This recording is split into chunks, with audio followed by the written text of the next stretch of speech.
Hello बच्चों, I hope you all are good. फिर से मैं हूं आपके सामने एक बार, राहुल तिवारी, मैथमेटिक्स का अगला लेक्चर लेकर के, अगला वीडियो लेकर।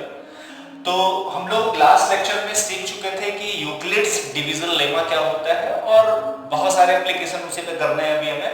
तो लास्ट लेक्चर में हम लोगों ने एचसीएफ निकालना सीखा था यूक्लिड डिवीजन एल्गोरिथम के थ्रू, लेमा के थ्रू। और एचसीएफ के बाद फैक्टर मेथड भी एचसीएफ से हम लोगों ने निकाला था। तो कई सारे क्वेश्चन हम लोगों ने एचसीएफ के करे थे यूक्लिड से और फैक्टर मेथड से। अब यूक्लिड्स का एप्लीकेशन, बहुत सारे एप्लीकेशन हैं, उनमें से एक जो आपके सामने लिखा हुआ है ये है। और ऐसे ही बहुत सारे क्वेश्चंस हैं जो आपके बोर्ड एग्जाम के हिसाब से बहुत ही इंपॉर्टेंट क्वेश्चंस हैं। तो ये क्वेश्चन जो लिखा हुआ है आपके सामने स्क्रीन पे आपको दिख रहा है ये बोर्ड पे, ये बहुत ही इंपॉर्टेंट क्वेश्चन है। और ऐसे ही बहुत सारे इंपॉर्टेंट और भी क्वेश्चंस हैं जो कि मैं ये बता दूंगा, तो वो क्वेश्चंस भी आप बहुत ही इजीली कर लेंगे। तो बी केयरफुल और पेन और पेपर के साथ जरूर बैठिएगा कि ये जब मैं आपको पढ़ाऊं तो प्रॉपर आपको समझ में आए। ओके, चलिए स्टार्ट करते हैं। तो लिखा हुआ है कि so that the cube of any positive integers is of the form 4m 4m+1 or 4m+3 for some integer m। हमें यह प्रूफ करना है कि अगर किसी भी पॉजिटिव इंटीजर का क्यूब करें, किसी भी पॉजिटिव इंटीजर का क्यूब करें तो वो जो है या तो इस फॉर्म का होगा, या तो इस फॉर्म का होगा, या तो इस फॉर्म का होगा। ओके, तो चलिए स्टार्ट करते हैं। Let a be any positive integer, a be any positive integer, then by Euclid's division lemma,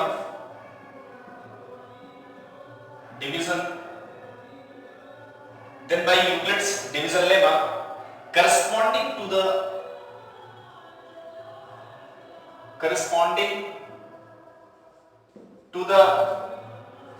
positive integer,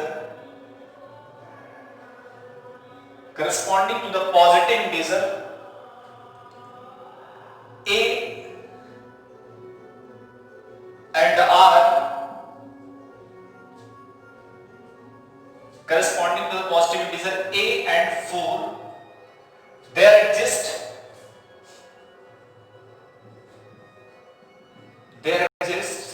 two non-negative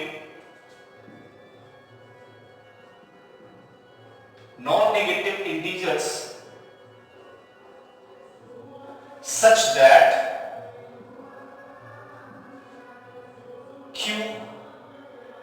non-negative integers q and r, such that कैसे a is equal to 4q plus r। और r पे condition क्या होती है? r हमारा 0 से बड़ा या बराबर और जो डिवाइजर होता है 4 से छोटा होता है।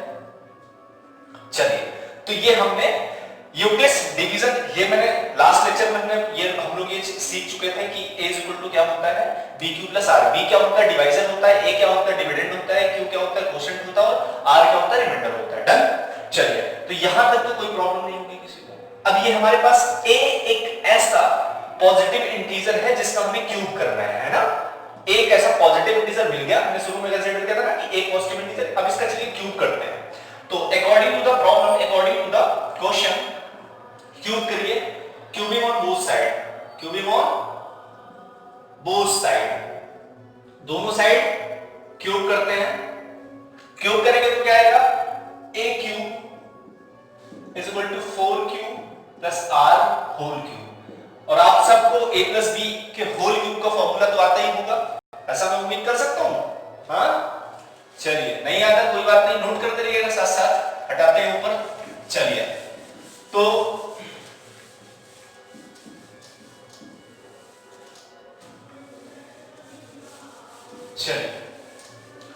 तो जैसे ही आप a क्यूब करेंगे क्या आएगा?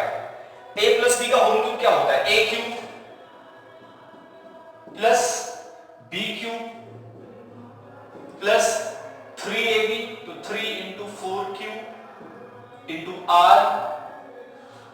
इन ब्रैकेट a प्लस B 4q plus r। Okay, कितना आएगा 64q plus rq plus 12qr 4q plus r। 64q plus rq plus 4qr के अंदर मल्टीप्लाई करेंगे तो कितना आएगा 48q square r plus 12qr square. Done. ये मुझे वो पॉजिटिव इंटीजर का क्यूब मिल गया और साथ में कंडीशन क्या दी हुई भाई, एंड r पे कंडीशन क्या है, r जो है हमारा 0 से बड़ा और 4 से छोटा है ना, 0 से बड़ा या बराबर और 4 से छोटा है। तो नेक्स्ट क्या हो जाएगा, अब r पे कंडीशन क्या है, इसको मान लीजिए इक्वेशन 1। ओके, तो यहां r पे कंडीशन क्या है, r जो है 0 से बड़ा है बराबर या 4 से छोटा है, तो therefore values of r inch, कौन कौन सी वैल्यूज ऑफ r कौन कौन सी वैल्यूज आएंगी r की, r इज इक्वल टू आएगा 0 1 2 एंड 3। ठीक है, क्यों, क्योंकि r भी तो हमारा इंटीजर है, तो 0 और 4 के बीच में कितने इंटीजर होंगे, 0 होगा 1 होगा 2 होगा 3 होगा, क्योंकि 0 ले सकते हैं ना, इक्वल का साइन लगा है, तो 0 1 2 एंड 3। इतनी बात समझ में आ गई। चलिए अब एक एक करके हम क्या करेंगे, एक बार r की वैल्यू 0 पुट करेंगे इक्वेशन 1 में, एक बार r की वैल्यू 1 पुट करेंगे इक्वेशन 1 में, एक बार r की वैल्यू 2 पुट करेंगे इक्वेशन 1 में, एक बार r की वैल्यू 3 पुट करेंगे इक्वेशन 1 में। ओके, देखते हैं क्या क्या होता है। तो केस 1, केस बना लीजिए, केस 1 पुट या taking r is equal to 0, पहली बार क्या लेंगे r is equal to 0 and put it in equation first. Okay, first में पुट कर दीजिए, तो a cube is equal to क्या आएगा 64q cube plus r cube 0 का cube plus 48q square into 0 plus 12q 0 का स्क्वायर, कितना आ जाएगा भाई 64q क्यूब प्लस 0 का क्यूब करेंगे 0 प्लस इसमें 0 को मल्टीप्लाई करेंगे तो पूरा टर्म 0 हो जाएगा, इसमें 0 का स्क्वायर करेंगे तो 0 और 0 से मल्टीप्लाई करेंगे तो पूरा पूरा 0 हो जाएगा। ये कितना आएगा 64q क्यूब प्लस पूरा 0 और 0 इसमें ऐड करेंगे तो 64q क्यूब आ गया, तो a क्यूब की वैल्यू मिल गई मुझे 64q cube. Okay, 64q cube. Done. तो चलिए नोट करते रहिएगा साथ साथ, इसको हटाते हैं ऊपर से, ठीक है, इसको हटाते हैं साइड में लिख देते हैं, साइड में, इधर तो आपको दिख ही रहा है तो साइड वाली स्क्रीन यूज कर ले रहे हैं इधर से।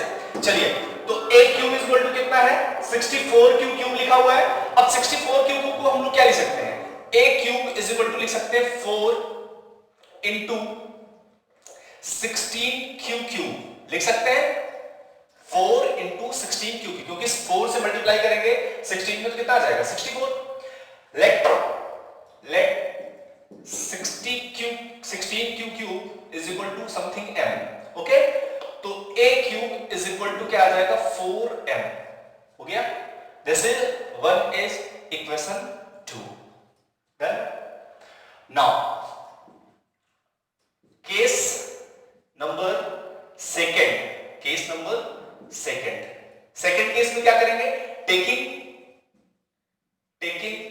r is equal to 1 and put it in equation first में पुट कर दीजिए तो कितना आ जाएगा a cube is equals to 64q cube plus 1 का cube plus 48q square into 1 plus 12q into 1 square. Okay, तो कितना आ जाएगा 64q क्यूब प्लस 1 का क्यूब 1 होता है और 1 से मल्टीप्लाई करेंगे तो 48q स्क्वायर और ये प्लस का 12q हो जाएगा, क्योंकि 1 का स्क्वायर 1 आएगा, 1 से मल्टीप्लाई करेंगे तो कोई सेंस इसके फर्क नहीं पड़ेगा। डन।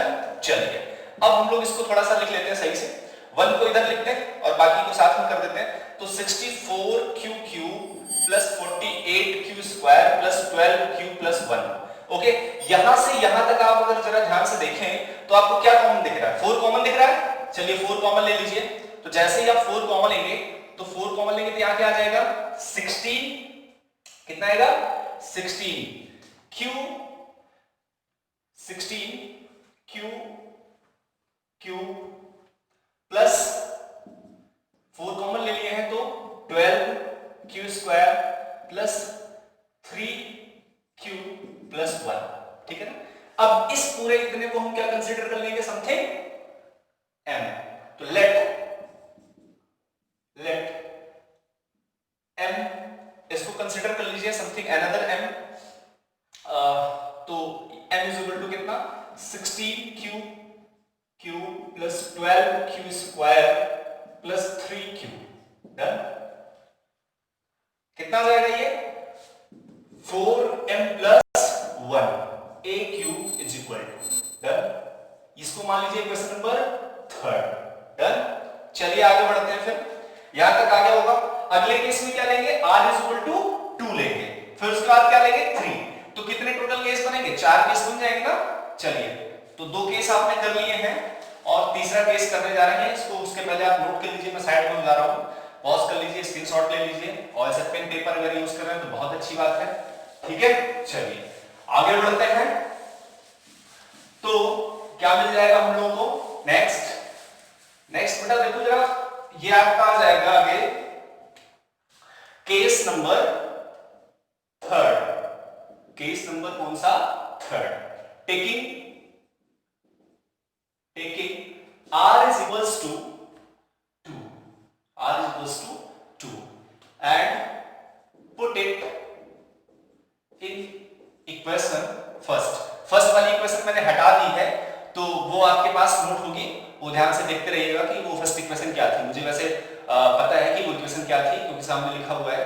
तो a cube is equals to कितना आ जाएगा? r की वैल्यू 2 पुट करनी है तो 64Q क्यूब प्लस 2 का क्यूब हो जाएगा r के प्लेस पे प्लस 48Q स्क्वायर इंटू 2 हो जाएगा r के प्लेस पे प्लस 12Q और इंटू 2 का स्क्वायर हो जाएगा किसके जगह पे? 2 की जगह। तो कितना आ जाएगा बच्चों? ये आ जाएगा 64Q क्यूब प्लस 2 का क्यूब करेंगे तो 8 प्लस 48 इंटू 2 करेंगे तो समथिंग कुछ आएगा। तो कितना आएगा? 2 8 जा 16 और 2 4 जा 8 और 96 और ये कितना आ जाएगा? Q स्क्वायर प्लस 2 का स्क्वायर करेंगे 4 तो 12 से मल्टीप्लाई करेंगे तो 48Q।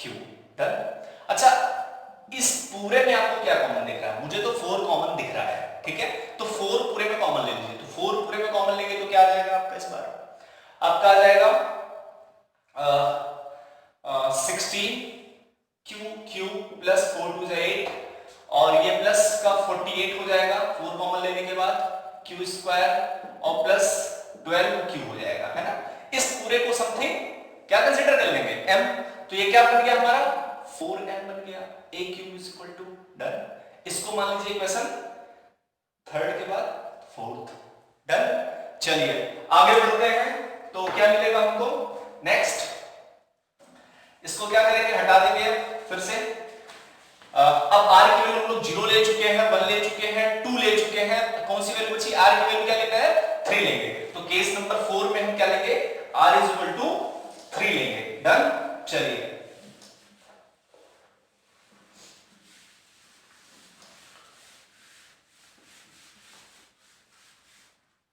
तो केस नंबर आपका 4th taking r is equal to 3 and put it in equation first remove कर दिया हूं, जगह नहीं उतनी ज्यादा आपके पास नोट होगा, देखते रहिएगा इक्वेशन 1 कहां पे है।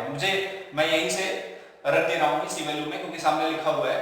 तो a cube is equal to 64Q cube plus 3 का क्या कर देंगे, क्यूब कर देंगे, प्लस 48 क्यू स्क्वायर, क्या लेंगे, Q square into 3 plus 12 Q और इंटू में 3 का स्क्वायर। डन।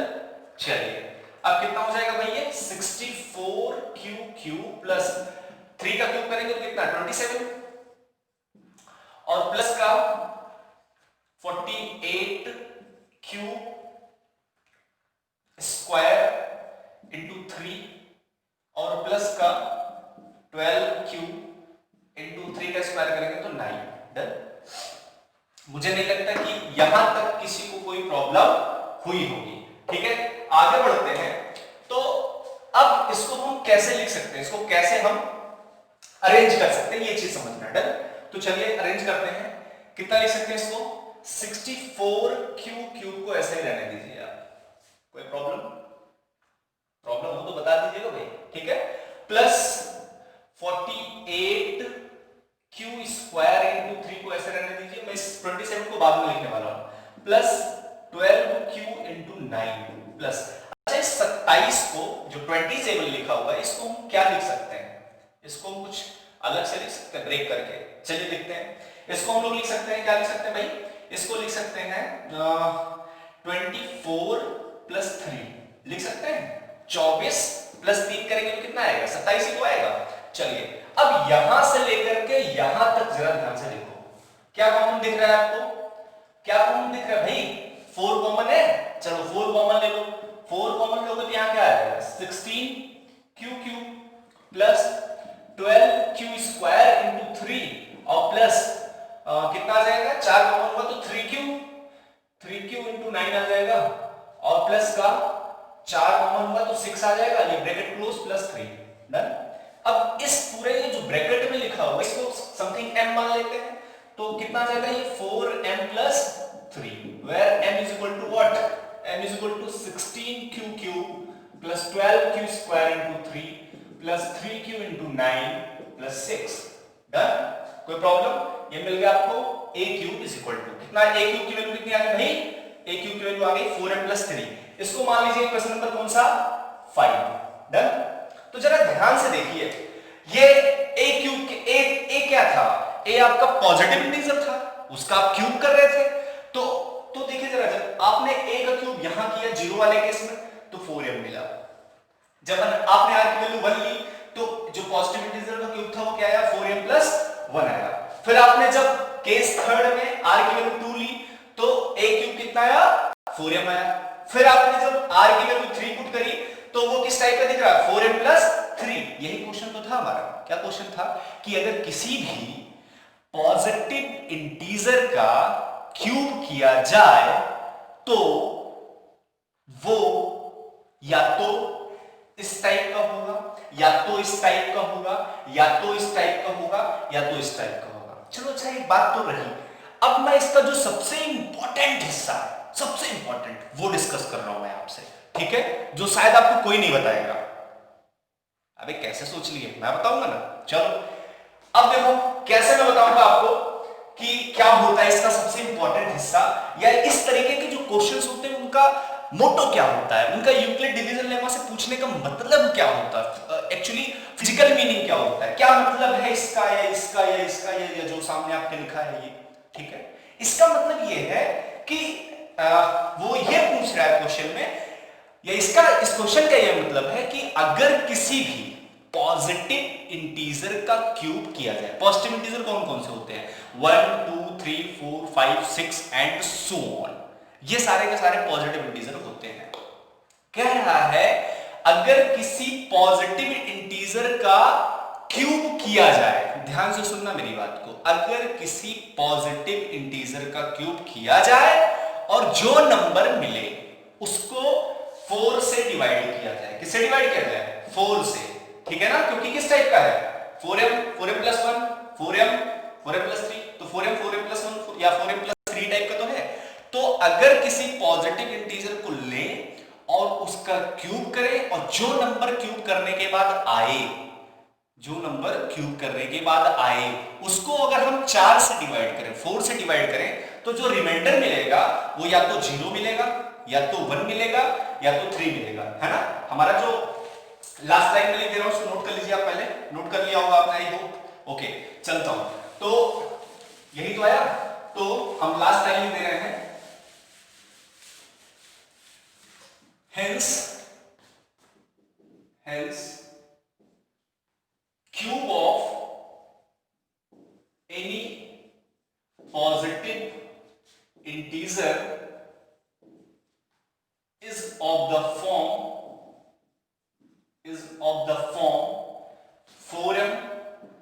4m plus 1 और 4m plus 3। ये चीजें कहां से मिली? From equation second, third and fourth, and fifth. Okay, इनसे मिली। तो मैं फिजिकल मीनिंग की बात कर रहा था, मैं उस पर आपको एग्जांपल के थ्रू समझा देता हूं कि क्या है।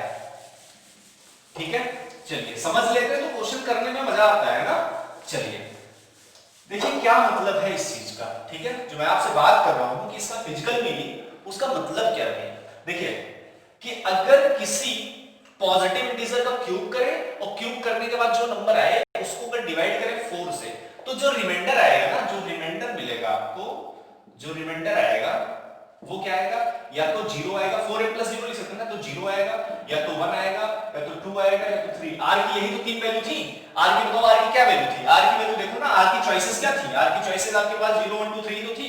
तो अगर हम किसी, ये क्वेश्चन खत्म हो गया है, मैं बस अब यहां से मैं आपको इसके फिजिकल एप्लीकेशन की बात कर रहा हूं। ठीक है, तो कहने का मतलब किसी भी पॉजिटिव इंटीजर को क्यूब करके आप देखिए तो, और उसको 4 से डिवाइड करिए, तो जो रिमाइंडर आएगा तो 0 आएगा, तो 1 आएगा, तो 2 आएगा, तो 3 आएगा। ठीक है, सॉरी 2 नहीं, 2 है क्या? नहीं, 2 नहीं, सॉरी 2 नहीं, या तो 0 आएगा, या तो 1 आएगा, या फिर 3 आएगा, है ना। ये 3 चीजें। ठीक है, 0 1 3। या 2 भी आ रहा था क्या? 2 आ रहा था क्या? बताओ भाई, 2 तो नहीं आ रहा था ना? नहीं, हाँ, या तो 0 1 या 3। ठीक है, तो 0 1 या 3। तो क्योंकि यहाँ पे क्या है, 0 है, या 1 है, या 3 है। ठीक है, आर की यही चॉइसेस थी। रिमाइंडर 2 नहीं आएगा, 0 1 3 आएगा, 0 1 3। जैसे मान लीजिए मैंने आर की वैल्यू कोई भी पॉजिटिव इंटीजर, मान लो हमने पॉजिटिव इंटीजर एक लिया, टेकिंग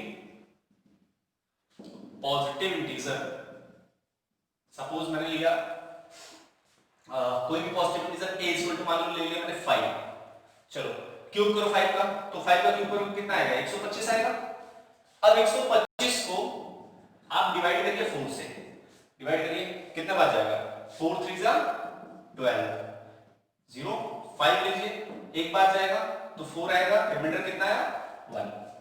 ठीक है, देखिए ना किस टाइप का है, 4m plus 1 4m plus 3 इसी टाइप का तो है, तो रिमाइंडर कितना आया? 1 आया।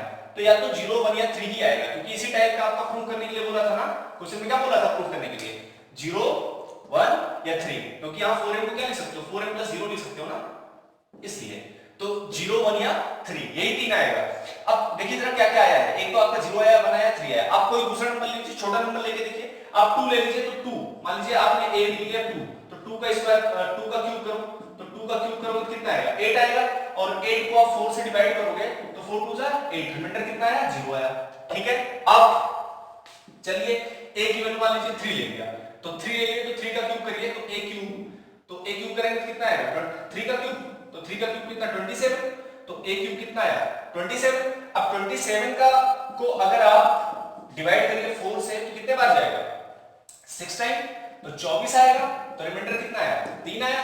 ठीक है, अब कोई भी नंबर लेके देखिए, आपको रिमाइंडर या तो 0 मिलेगा, या 1 मिलेगा, या 3 मिलेगा, इसके अलावा कुछ भी नहीं मिलेगा, क्योंकि जो क्यूब था, cube of any positive integer is of the form 4m plus 1 4m plus 3। तो यहाँ क्या मिल रहा है? 0 मिल रहा है, या 1 मिल रहा है, या 3 मिल रहा है, इसके अलावा कुछ नहीं मिलेगा। कहने का मतलब जो रिमाइंडर आने वाला है, आपका, वो या तो क्या मिलेगा?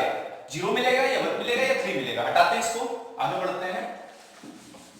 आप कोई भी पॉजिटिव इंटीजर लीजिएगा, क्यूब कीजिएगा, और हमें बताइएगा कि क्या इसके अलावा कुछ आ रहा है। तो जी नहीं, बिल्कुल नहीं आएगा, या तो 0 आएगा तो 1 आएगा 3। मैंने आपको सबके एक एक एग्जांपल दिखा दिए। मैंने 5 लिया तो रिमाइंडर आया 1, मैंने जब 2 लिया तो रिमाइंडर आया 0, मैंने जब 3 लिया तो रिमाइंडर आया 3। ठीक है, आप कोई और नंबर लेकर के देख लीजिए। चलिए एक और ले लेते हैं। एक जैसे मान लीजिए मैंने ले लिया a इज इक्वल टू, मान लो ले लिया मैंने 7। ठीक है, तो 7 का क्यूब करिए, कितना होता है? a cube is equal to 7 49 343, और 343 को डिवाइड करिए किससे? 4 से। तो कितने कितने टाइम्स जाएगा? 7 टाइम्स, 7 टाइम्स 28 आएगा, और ये 14 माइनस 8 करेंगे कितना आएगा? 6, और ये 3। तो नहीं नहीं 7 नहीं 8 टाइम्स जाएगा ना, 8 टाइम्स। तो कितना आ जाएगा? 8 टाइम्स जाएगा तो 32, और कितना आएगा? 2 23, और कितने बार जाएगा? 5 टाइम्स, तो कितना आएगा? 20। तो रिमाइंडर कितना है? 3, है ना?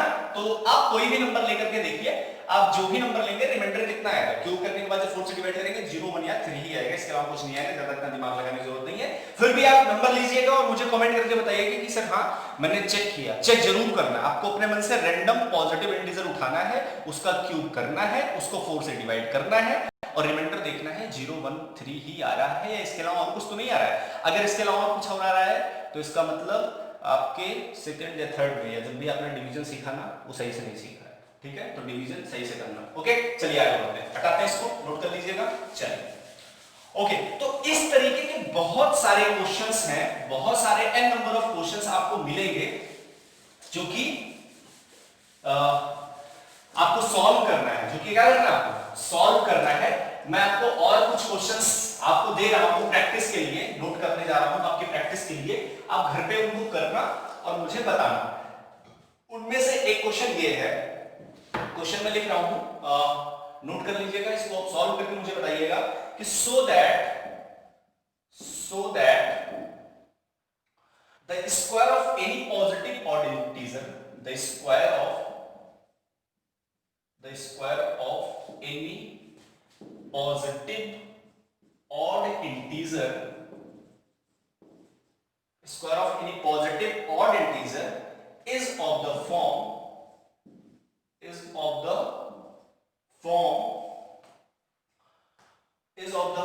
4m plus 1, 4m plus 1 for some integer m, for some integer m। Okay, चलिए क्वेश्चन ये 1 है, आपको करना है। क्वेश्चन नंबर 2 है, लिख रहा हूं मैं next question. so that one and only one, so that one and only one out of n comma n plus 4 comma n plus 8 comma n plus 12 and n plus 16 is divisible by 5, divisible by 5, so that one and only one out of, कह रहा है कि show करिए कि n n plus 4 n plus 8 n plus 12 और n plus 16 में से कोई एक ही डिविजिबल है किससे? 5 से। ठीक है, तो एक क्वेश्चन ये है, डन। तो ये हो गया। दूसरा अगला क्वेश्चन दे रहा हूं, क्वेश्चन नंबर 3। एक क्वेश्चन ये, दूसरा ये, तीसरा दे देता हूं मैं आपको। ठीक है,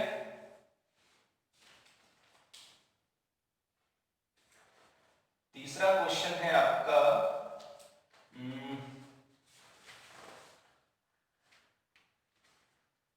चलिए एक क्वेश्चन और दे देता हूं मैं आपको, छोटा सा क्वेश्चन एक ले लीजिए।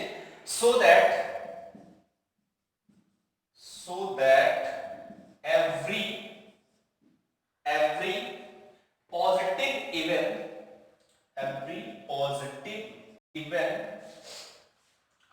integer is of the form, every positive even integer is of the form, is of the form 2q, and that every positive odd integer, and that every positive odd integer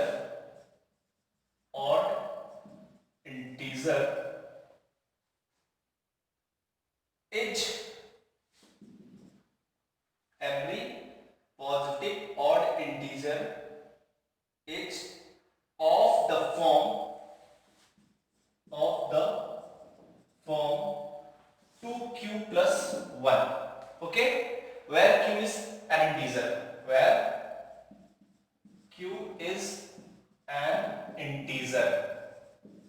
ठीक, चलिए, तो ये आपके पास total है 3 question homework के लिए, जो कि अभी जस्ट आपको करना है। ये तीनों क्वेश्चन आप करिए। अगर इनमें से क्वेश्चन आपको नहीं लगते हैं या कोई डाउट आता है तो आप कमेंट करके पूछ लीजिएगा, तो मैं सॉल्यूशन आपको बता दूंगा। अगर आप कर लेते हैं तो जरूर बोलिएगा कमेंट करके कि हाँ मुझसे तीनों क्वेश्चन सर हो गए।